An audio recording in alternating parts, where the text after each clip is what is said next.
જે રીતે આપણે પહેલાં તો આ મોરબી જિલ્લાની વાત કરીએ તો આ મોરબી જિલ્લાની અંદર લો એન્ડ ઓર્ડરની વાત કરીએ તો છેલ્લા અઠવાડિયામાં કેટલા મર્ડરો થયા આ બધા પત્રકાર મિત્રો જાણો છો। તો લો એન્ડ ઓર્ડર હોય અને જે સંઘવી સાહેબ જે દેકારા કરે છે, વિધાનસભા મૂકી અને ગેડિયાપાડા માટે આમ સાઉથ ગુજરાતમાં ચાલ્યા જાય, વિધાનસભામાં જવાબ દેવા માટે બેસે નહીં, ત્યારે આપણે જોઈ શકીએ છીએ કે આ મોરબી જિલ્લાની અંદર લો એન્ડ ઓર્ડર ટોટલી ખાડે ગયો છે। 2 મર્ડરો થઈ જાય એક વીકની અંદર, તો આનો સુધારો તાત્કાલિક થવો જોઈએ। વાત રહી તો પીએમ માત્ર અમેરિકાની ચાપલૂસી કરી રહ્યા છે, નરેન્દ્રભાઈ મોદી અમેરિકા કેમ નાચવાનું।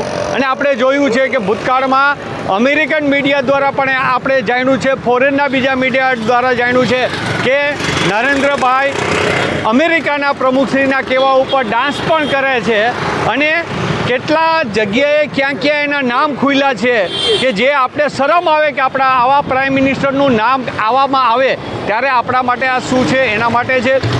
આ ગુજરાતની અંદર જે ખેડૂત હેરાન થઈ રહ્યો છે, ખેડૂતોના હજી પાકના પૈસાઓ પૂરા નથી આવ્યા, તો એના પાકના પૈસાઓ મળવા જોઈએ। આજે જ્યારે બજેટ સત્ર ચાલી રહ્યું છે ત્યારે જે રીતે ઓબીસી, એસસી અને એસટી માટે જે નાણાં ફાળવવા જોઈએ કે એના વિકાસ માટે, એના બદલે કે આ ગુજરાતની ભાજપની સરકાર માત્ર ચણા મમરા સમજીને જે બજેટ ફાળવે છે એનાથી કોઈ વિકાસ ન થાય, ત્યારે આ ગુજરાતના બજેટની અંદર ઓબીસીઓ માટે એટલે કે જે 52% વસ્તી છે એના માટે તમારે એક અલગથી બજેટની અંદર નાણાંની કમસે કમ 30%ની જોગવાઈ કરવી જોઈએ।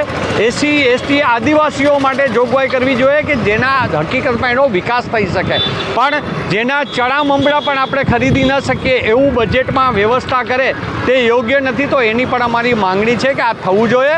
જ્યારે આ ડીલો છે, જે અમેરિકા સાથે ડીલો કરી છે એ ડીલો રદ થવી જોઈએ, કારણ કે આનાથી આપણો આ દેશનો ખેડૂત પણ એમાં અટાઈ જવાનો છે ને ગરીબ થવાનો છે ને એનો ખેડૂત મજબૂત થવાનો છે।